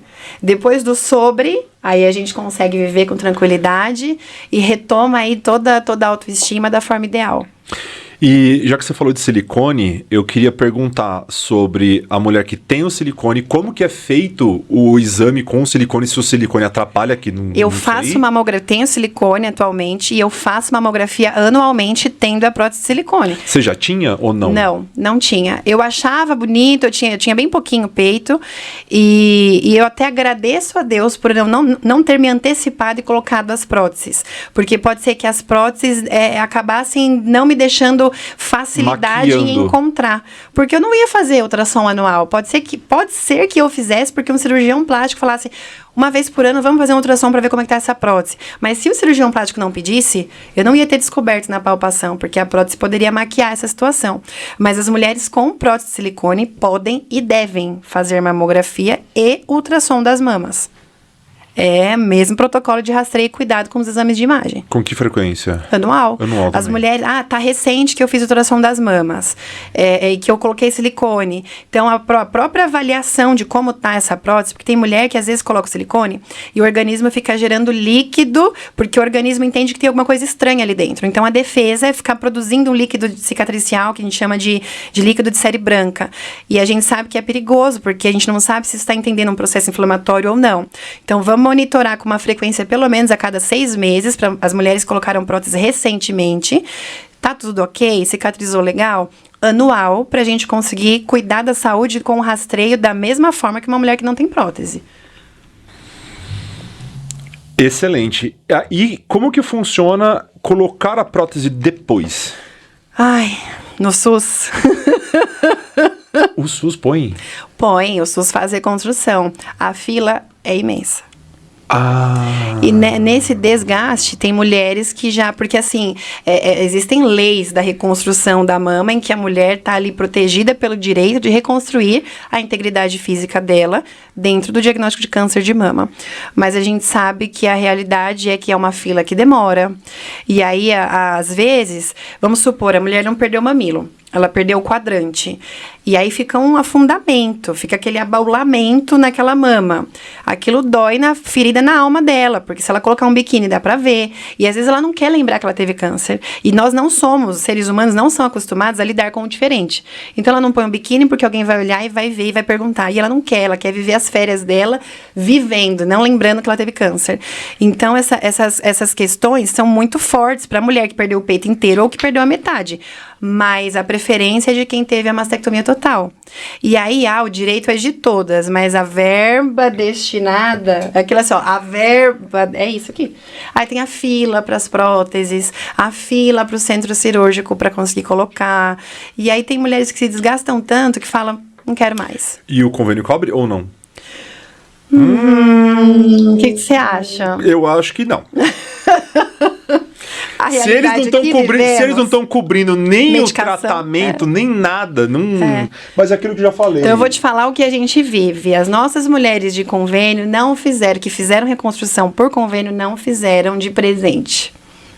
Tá. Pagaram para poder escolher o cirurgião, o tipo de prótese, o melhor protocolo ali, a melhor técnica adequada para elas.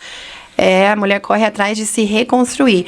E aí a gente vê que filhos e familiares, eles entendem tanto quanto isso aflige essa mulher, que a gente já viu, a gente tem paciente que a família inteira fez vaquinha para conseguir ajudar ela a reconstruir. Porque não é só sobre o volume. É sobre as cicatrizes, as marcas, as evidências de que existiu um processo doloroso de doença. O emocional, o medo de voltar. Também. Tem uma amiga minha que ela me deu um cano. O nome dela é Michele Salek. Conhece? Conheço. Conhece essa pilantra? Conheço, maravilhosa. Pilantra. Ela negou o meu podcast. Michele! Ela falou assim, não vou em podcast de pobre, não gosto de você, eu quero que você se lasque. Ela negou. Ela tem um lugar de fala incrível como paciente. Ela não tem lugar coisa nenhuma, entendeu? Michele, vou mandar isso aqui no seu DM, sua sem vergonha. Ela negou meu podcast. Ela falou, não vou porque eu não gosto de você. Ela falou isso pra mim. Eu tenho prints. Ela tava me falando sobre a reação dos maridos, dos namorados, dos companheiros. Para começar, Otávio, infelizmente, alguns cretinos, vazam na primeira instância. E às vezes alguns até tentam ficar e eles veem que eles não vão dar conta, porque é muito difícil estar do lado de uma mulher que você diz que ama e de repente ela não tem mais a identidade visual que ela tinha quando você a conheceu. E a gente tem casos em que o parceiro abandona no meio do tratamento. É isso que eu ia te perguntar, porque ela, quando ela me falou um negócio, eu falei assim, não é possível. Não é possível. Aí ela me falou um negócio assim, ela falou assim, Otávio, as pessoas, né, os caras que abandonavam, tinham esse mesmo discurso que você está tendo Não é possível. Antes de saber que a parceira dele tinha o câncer. Então não vai falando muito alto, não. Porque todos esses pau no cu que saíram fora tinham esse mesmo discurso que você tá falando. Eu tomei essa dela, tá? A gente tem uma paciente que isso não tem nem um mês. A gente não tinha entrado no Outubro Rosa ainda, mas estava bem perto. E ela já não estava legal, porque teve um segundo diagnóstico em um curto espaço de tempo. A gente comemorou a última químio, mal deu um mês, a gente viu que voltou. E aí ela estava desesperada emocionalmente, assim, destruída. Porque o Bonito foi buscar ela na quimioterapia. Quando chegou em casa, ela abriu a porta, ela viu as malas de viagem perto da porta. Ela falou, você vai viajar a trabalho? Aí ele falou, não, eu queria te falar que eu tô aqui para o que você precisar. Olha isso, eu estou aqui para o que você precisar. Mas quero que você saiba que a partir de hoje o nosso casamento acabou, a gente não tá mais junto. Pegou as malas, deixou ela da quimioterapia em casa, enfiou as malas no porta-malas e foi embora. E aí, além da gente ter que ser... Você sabe o que eu fico pensando? Eu fico pensando que se fosse o contrário, eu não sei se isso ia acontecer. Nunca. Otávio, quando você vai num hospital oncológico... Se fosse o contrário, a mulher não ia sair fora. Quando você vai num hospital oncológico, você não vê um homem sem a companheira do lado. Se ele não tiver a companheira, é porque, infelizmente, ela já não existe mais. Agora, se você não tá a companheira tá buscando, tá levando e tá a filha do lado, um homem sempre tem uma mulher do lado. Agora, privilegiadas são as mulheres que conseguem ter um cara foda do lado para passar por tudo isso. E assim, eu entendia tanto isso como enfermeira, que quando eu entendi o meu diagnóstico de câncer, o Felipe, meu namorado, ele estava estudando em Ouro Preto, terminando a faculdade dele na UFOP, na Federal de Ouro Preto. Eu viajei para lá para terminar com ele. E eu não avisei ninguém que eu ia fazer isso. Porque eu falei, hoje eu tenho a sobriedade e a sã consciência de que eu posso terminar o relacionamento e deixar ele ir e tá tudo bem. Eu vou me tratar e vou me curar, e se tiver que ser um dia vai ser, se não tiver, beijo, vai com Deus. Agora, no olho do furacão, se o cara que tá comigo vira e fala, eu não aguento mais, eu vou pular fora do barco, eu não sei se eu ia ter saúde mental para administrar isso. Então, eu fui para lá e não falei para ele tudo que eu tava vivendo, porque a gente se via por 4, 5 dias, a cada 30 dias, uma vez por mês. E aí eu passei por tudo, pelo rastreio, pelo ultrassom, biópsia, resultado de biópsia. Quando eu vi câncer de mama, HER2 positivo, ductal invasivo, cirurgia, quimioterapia, radioterapia, quanto tempo? Não sei. Falei, vou para Ouro Preto, vou ver o Felipe, vou passar o feriado lá, tá bom. Cheguei lá, já cheguei pra brigar, pra criar um problema, pra pegar minha mala e voltar e vir embora. E aí ele fez, você não saiu de São Paulo pra vir aqui pra gente brigar, a gente tava 3 anos juntos já. O que tá acontecendo? Você encontrou alguém? Você conheceu alguém? Esse aí é safo, hein? Ele fez, você conheceu alguém? Seja sincera comigo, a gente tá construindo uma vida juntos, a gente, mesmo com distância, a gente tá há 3 anos superando distância, a gente faz de tudo pra estar junto, e é o relacionamento que eu mais me vi completo, porque ele nunca tinha assumido alguém como namorada. E aí eu não aguentei quando ele chorou. Aí a gente estava na rodoviária de Ouro Preto, num feriado de carnaval, vários idosos da cidade saindo da cidade para não ter que ficar lá no meio da farra, porque é uma cidade universitária. E aí ele chorando, ele olhou para mim e ele falou, o que está acontecendo? Você não pode fazer isso com a gente e nem comigo. Aí quando ele chorou, eu chorei junto com ele, eu não tive como.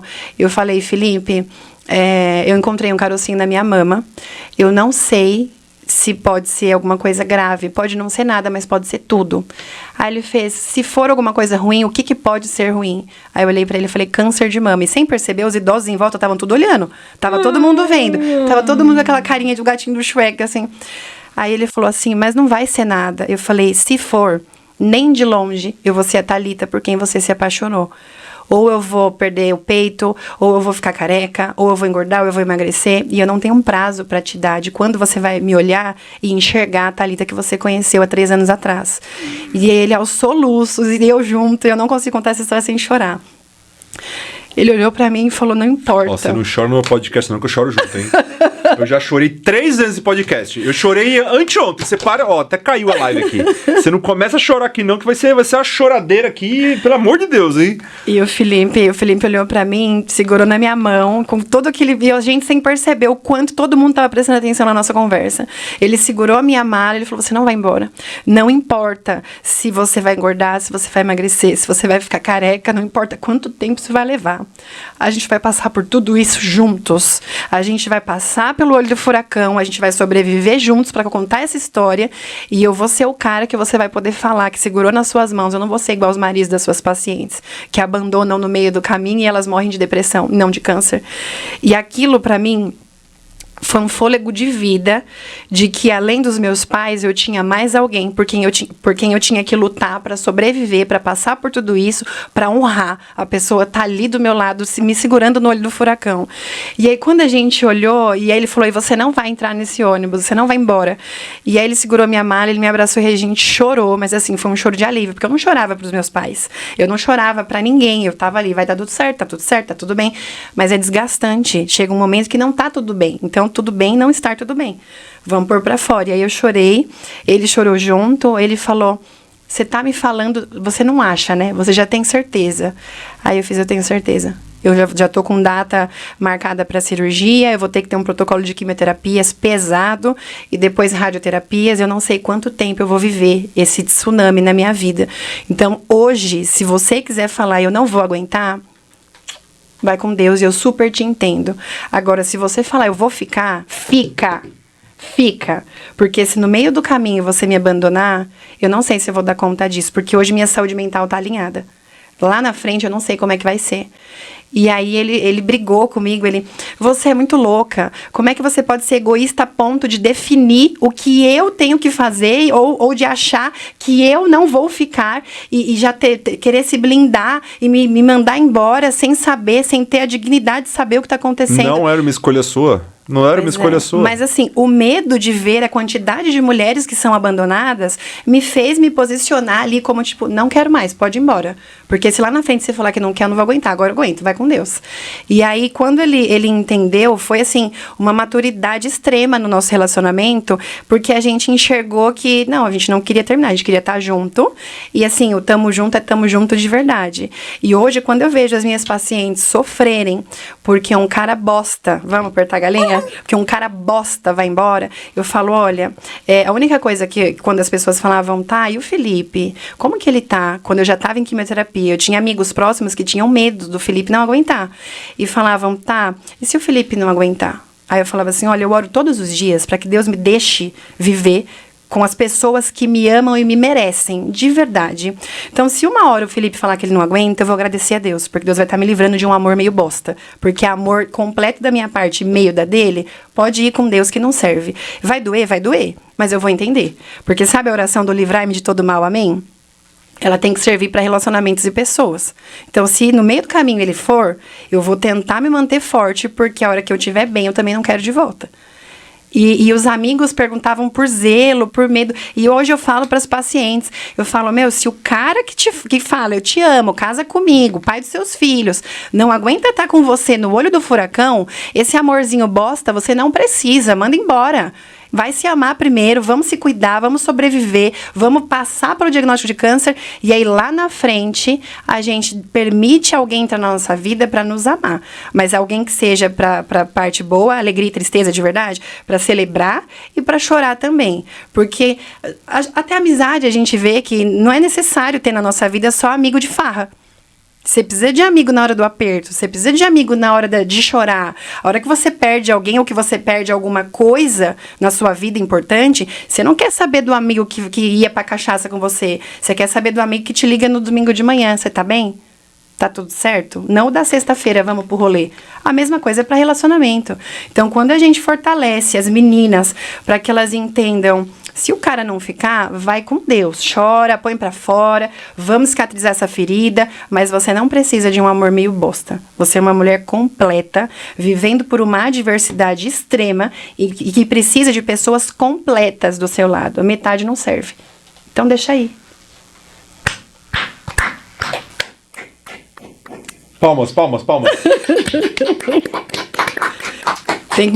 Tem que mandar um beijo pro Silvio também, esposo da Lígia. A Lígia é nossa amiga paciente, voluntária. O Silvio também chamava ela de linda todos os dias, careca. Vem aqui, Lígia. Manda um beijo pro Silvio. A Thalita trouxe uma segurança aqui, entendeu?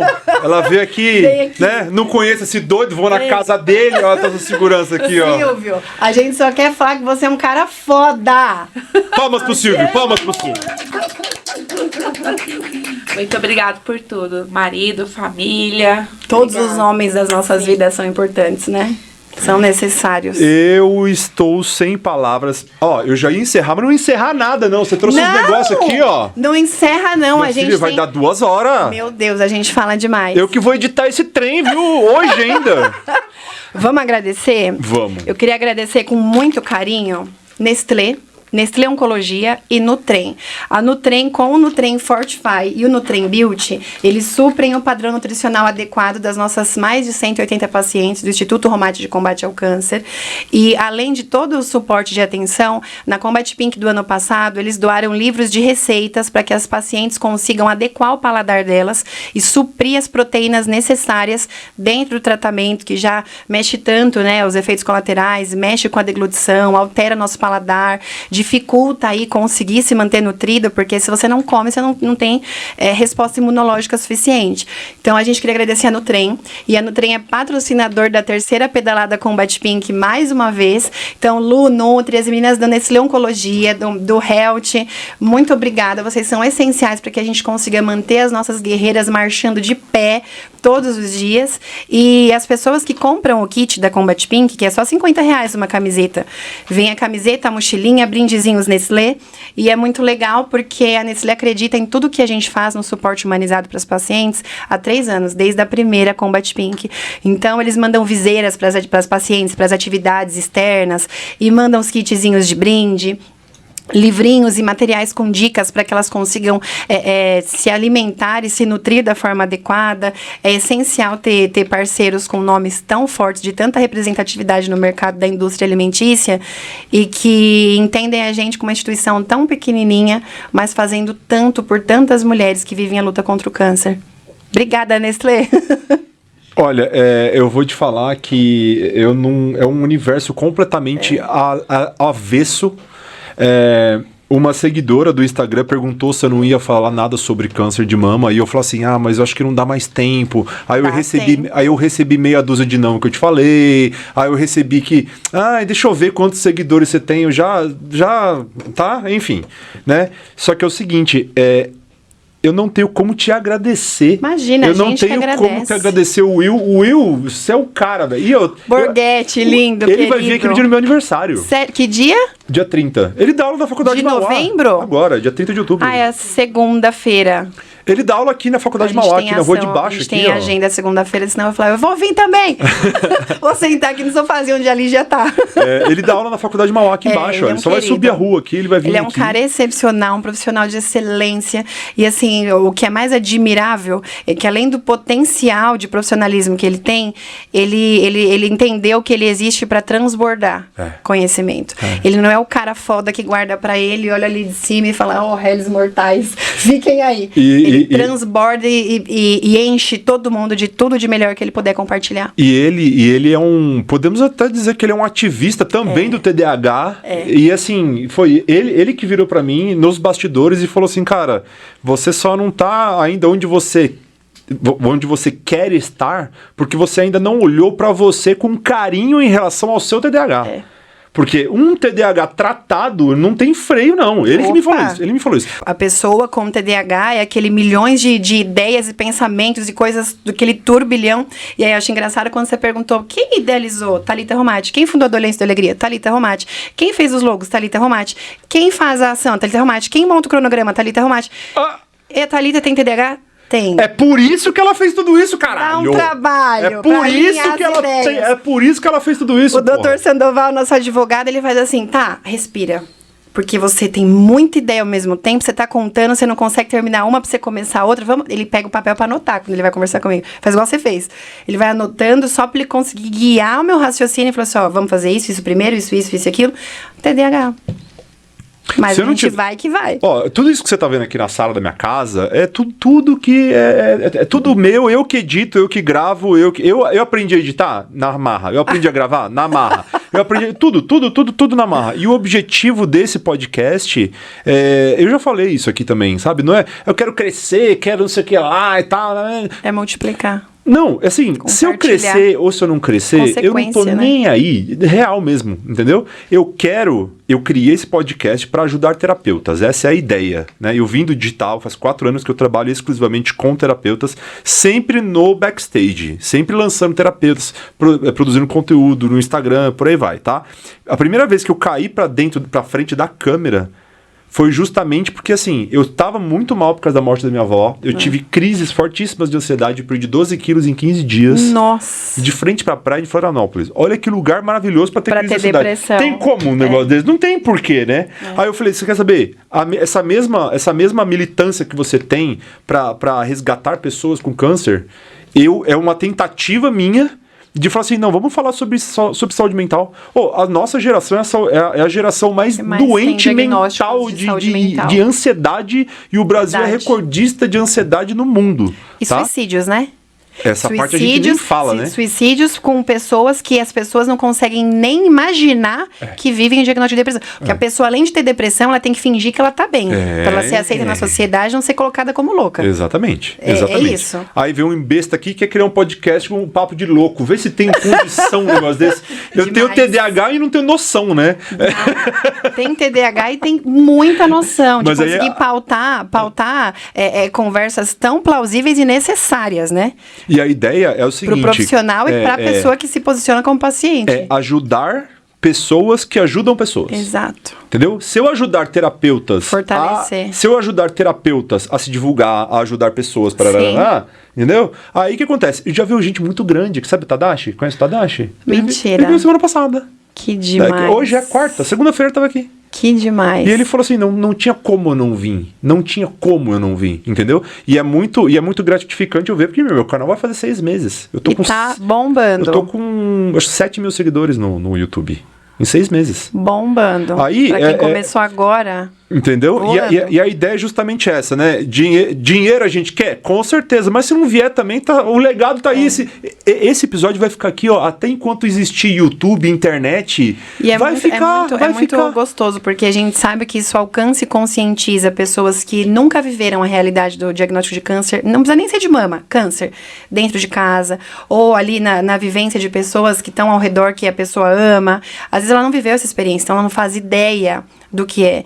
Ela não faz ideia do tipo de suporte afetivo, emocional, o tipo de construção que a gente precisa fazer para salvar a saúde mental de um paciente, para ele continuar acreditando que vai dar certo. E quando a gente consegue ter esses meios de comunicação que falam disso, isso fortalece o cuidador, seja a família ou o profissional de saúde que está ali dentro, entendendo que ele é necessário, que o sorriso que ele dá para o paciente naquele dia é completamente necessário e muda o dia do paciente, porque, Otávio, eu vou te falar que eu sei os nomes dos profissionais que cuidaram de mim durante os meus 4 meses de quimioterapia. O tratamento inteiro durou 4 meses. Quimioterapia. Ah, tá. Foram meses ali. Já fica aí a pergunta após. Quanto tempo geralmente dura? Olha, eu fiquei dentro do olho do furacão ali 2 anos. No pesado. Hoje eu faço hormonioterapia e ozonioterapia, que é dentro do protocolo preventivo para que o câncer não volte. Mas entre a descobrir e passar pela bateria, investigação, e aí teve uma questão que eu me posicionei tanto com a minha saúde mental, que eu tive o meu trabalho aceito no Mundial de Obstetrícia. A gente começou isso no começo da conversa e eu me perdi. Eu tive um trabalho aceito no Mundial de Obstetrícia, que ia ser no Brasil, em 2018. Mas eu ia entrar em cirurgia e quimioterapias, e em quimioterapias era a data, lá em setembro, que ele ia ser lá no Rio Centro, no Rio de Janeiro. E aí eu conversei com a minha equipe médica e eu falei, doutor, eu entendi que eu tenho câncer, eu sei que é agressivo, eu sei que ele já está invasivo, mas eu não vou operar, ou eu não vou começar a quimioterapia se eu não puder ir para o Mundial de Obstetrícia defender a minha tese. Eu sou enfermeira, pesquisadora, eu fui aceita num Mundial médico. Eu vou representar enfermeiras brasileiras. Eu dediquei 2 anos da minha vida para isso. Se você falar que eu não vou poder, eu não vou morrer de câncer, eu vou morrer de depressão. Então, nada vai fazer sentido para mim. Nossa. E aí ele chamou a psicóloga da equipe. Aí a psicóloga, o doutor falou que você tá se negando a operar. Eu falei, não. Eu pedi para eu ser monitorada até julho. Porque eu ainda tinha maio e junho para cumprir plantões. Eu tinha que ter uma carga obrigatória de plantão, certificação, assinado pela faculdade. Ninguém ia poder mentir isso para mim, porque eu ia ter que ter tudo passado por hospitais referência de São Paulo. E aí eu falei, por 2 meses só, vamos aí me monitorando por 2 meses para eu conseguir ter esse aceite, enviar a carga horária, ter toda a certificação para eu poder ir pro Mundial. Porque eu vou sobreviver até essas quimioterapias para eu conseguir apresentar isso. E aí a psicóloga olhou para ele e falou, ela não tá se negando a operar, ela tá priorizando a saúde mental dela. Porque eu virei e falei, gente, não importa o que eu vou enfrentar, mas tem que fazer sentido para mim. Porque se a primeira dificuldade para mim não é vencer o câncer, é poder conseguir cumprir minha meta profissional de realização pessoal, vocês já vão me tirar isso? E aí? E aí, dali em diante, eu fui vendo que priorizar a minha saúde mental, eu podia estar só o pó fisicamente, mas emocionalmente eu tinha que estar alinhada. Eu tinha que chorar quando eu precisava chorar, eu tinha que ser feliz todos os dias, eu tinha que estar com a saúde mental voando, porque aí eu enfrentaria qualquer coisa. E aí, no primeiro ciclo de quimioterapia, em 15 dias já perdi 6 quilos, entrei em desnutrição, desidratação, fraca pra cacete, internei de um dia pro outro. E aí, quando eu recebi granuloquine para subir minha série branca de defesa, porque eu não podia encostar em nada, que um germe podia ser uma avalanche para mim. E aí, eu virei para a médica da internação do pronto-socorro, falei, doutora, meus exames já estão subindo a série branca porque eu preciso ter alta. Aí ela fez assim, você precisa ter alta? Falei, eu preciso, porque eu preciso viajar para o Rio de Janeiro para apresentar o meu trabalho científico. Aí ela olhou, ela, Thalita, eu não sei se eu vou conseguir te dar alta para você ir para sua casa. E você quer ter alta para ir para o Rio Centro, onde vão ter pessoas do mundo inteiro. Imagina, vírus de todos os tipos de cepa do mundo inteiro.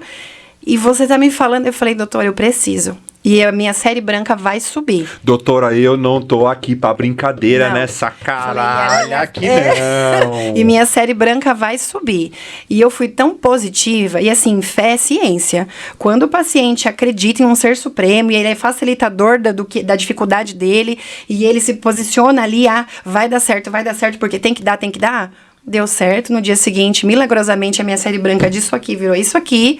Thalita, ó, não tá do jeito que deveria estar, mas já chegou num nível que eu consigo te liberar para ir pro Rio. Mas ela ficou morrendo de medo, só que ela sabia que minha cunhada era farmacêutica, especialista em UTI, ia junto comigo. Ela falou, mas você vai de máscara, e se você tiver fraquinha, não recuse cadeira de roda. Se você encostar num corrimão, você vai tomar uns tapas. Eu não podia cumprimentar, Otávio, os médicos mais fodas do mundo, que eu esperei 2 anos da minha vida para poder olhar no olho deles. Eu não podia cumprimentá-los com um aperto de mão. Mas para mim já foi extremamente gratificante chegar no Rio Centro, ser recebida pela equipe do FIGO 2018, ser encaminhada. Foi uma realização, assim, fodástica pra minha vida. E aí eu falei, olha, se eu conseguir estar de pé hoje aqui para receber essa certificação mundial de saúde da mulher, o câncer não é nada pra mim. Eu vou passar pelo tratamento, eu vou continuar me posicionando com a minha saúde mental, eu vou continuar acreditando em Deus, não importa se o paciente acredita em Jeová, Alá, Jesus, não interessa, ele tem que acreditar em alguma coisa, para ele alimentar ali o positivismo dele, para ele conseguir enfrentar tudo, qualquer adversidade que ele tenha que enfrentar, para quando chegar ali no olho do furacão, falar assim, ó, meu corpo não tá aguentando, mas aqui tá tudo bem, vamos para a próxima. Porque difícil da quimioterapia é você quase morrer em um ciclo e saber que quando completar o ciclo você tá um pouquinho melhor, você vai lá dar seu braço de novo na bomba de infusão. Isso é resiliência. Você sair do buraco para chegar no hospital o dia que você tá melhorzinho. Vamos de novo. Puta Segundo round, pariu, terceiro round, quarto round. Então, assim, a saúde mental ela é essencial para enfrentamento de qualquer tipo de problema. Seja uma doença, não interessa. Saúde mental tem que estar alinhada. Porque o meu problema ele não é nem maior nem menor do que o seu, vivendo o diagnóstico de câncer. O que diferencia tudo isso é como você se posiciona para enfrentar o seu problema. Então, positivismo é essencial, fé é essencial, independente de qual religião. E bora que saúde mental tem que estar alinhada, estando alinhada, a gente vence o mundo. Não tem limite, não.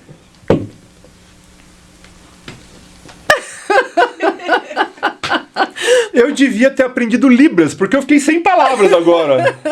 O que a gente fala depois? O que a gente fala? O que a gente fala? O que a gente fala num negócio desse, depois de um depoimento desse? É isso. É isso. Faz assim, ó. Faz assim. Gente, aqui, ó. Assume o podcast, por favor, porque então, eu não tô sem palavras. Então vamos lá comigo. Entra aí no Instagram, no @Thalita Romati. Thalita não tem H, Romati com 2 T's mudos no final. Tá escrito na tela, relaxa, tá na tela aqui. Tá ótimo. Segue o Combat Pink, que são as ações esportivas que impulsionam o esporte na luta contra o câncer, que dão suporte aí para pacientes oncológicas gratuitamente durante todo o ano, fora do Outubro Rosa, porque câncer é câncer o ano todo, tá, Otávio? As pessoas acham que a gente fala de câncer em outubro, mas a mulher que trata câncer, ela não trata em um mês. Então, todas as ações voltadas para a filantropia, para o cuidado humanizado de pacientes, elas existem o ano todo. Então, se você vê alguma coisa com Combat Pink, compra um produto, manda uma mensagem, soma com a gente. Eu tô no ABC em São Paulo, dia 22, vem caminhar com a gente. E eu falo, não importa se você não comprou uma camiseta, se você não tem como pagar para padronizar junto com todo mundo. Veste rosa e vem, porque você tá fomentando a luta contra o câncer junto com a gente, a conscientização, a educação em saúde, você tá ajudando a mostrar que você acredita na luta e na cura de várias outras mulheres que passam pelo tratamento, e pessoas são necessárias para somar com a gente, porque marcas querem números, né? Então a Nestlé, ela acredita na gente sendo pequenininho, mas a gente vai ser muito feliz se a gente lota os eventos que a Nestlé patrocina, para que outras marcas também venham ajudar a gente a fomentar tudo que a gente faz e fortalecer, porque é difícil, viu, Otávio, se estruturar para fazer suporte. Uma peruca, se um paciente for comprar uma peruca, custa no mínimo R$2.000. A gente doa perucas, a gente faz corte solidário, tem pessoas nas ações, profissionais de saúde que fazem os cortes, a gente confecciona essas telas e a gente doa lenços, turbantes e faz todo o acolhimento. O Instituto ABPEC, junto com o programa de Bem com Você, eles nos proporcionam kits de cosméticos junto com o apoio do Instituto Avon, para que a gente faça oficinas de automaquiagem com as pacientes e a gente dá suporte medicamentoso. Tem pacientes que infelizmente têm questões sociais em que a gente precisa doar até cesta básica, porque o mínimo para se manter ela também não tem, e porque alguns parceiros vazam e a gente vira tudo que elas têm. Então, entra nas redes sociais, na Doilência do Alegria, curte, compartilha. E se você conhece alguém que vive o diagnóstico de câncer, manda as nossas redes sociais para essa pessoa, para que ela saiba que ela não está só, para que ela tenha referências de pessoas que sobreviveram ao diagnóstico de câncer e que a gente mostre para ela que existe vida na luta contra o câncer. E quando a gente divide esse problema, o problema da pessoa com nós, a gente divide, a gente não tem 2 problemas. Ela tem meio e meio a gente segura, então o peso fica mais leve. Então, gente, é isso. Obrigada. Segue tudo, manda mensagem, participa. Eu vou fechar o podcast? Que mulher foda, puta que pariu. Tchau. É isso aí, obrigado. Ó, peraí. Fique em pé, por favor. Fique em pé, por favor. Primeira vez que eu vou fazer isso aqui no podcast, eu vou deixar na câmera. Fica aí você. Fica aí você. Fica aí. Fica aí. Fica aí. Deixa eu te dar um abraço. Ai. Fica aqui, fica aqui. Fico honrada. Aí mesmo. Muito obrigado, Obrigada, viu? Olha, você é muito foda, de verdade. E é uma honra ter vocês duas também. Vem cá, um abraço. Eu quero que você conheça mais pacientes nossas, mais voluntárias, para que você entenda o quanto a essência de tudo isso é poder proporcionar fôlego de vida para tantas outras pessoas que vivem o diagnóstico de câncer e ressignificar a importância da saúde mental para pessoas que nunca passaram por esse diagnóstico. Fomentando o cuidado, a educação, a conscientização, para que a gente consiga ter cada vez mais diagnóstico precoce, poupando aí, diminuindo as estatísticas do nosso país que evidenciam tantas mortes por diagnóstico tardio, mas fazendo tudo isso de um jeito rosa, mais leve, mais colorido. A gente não romantiza o tratamento oncológico, mas... E vamos parar de reclamar da vida. Fica a dica. Para pra pensar, às vezes você tá achando que você tem problema, você nem tem tanto problema assim. E quem tem problema ali, ó, tá sorrindo, vestindo rosa e vida que segue, tentando ser feliz e viver todos os dias. Ah, que mulher foda! Tchau, gente!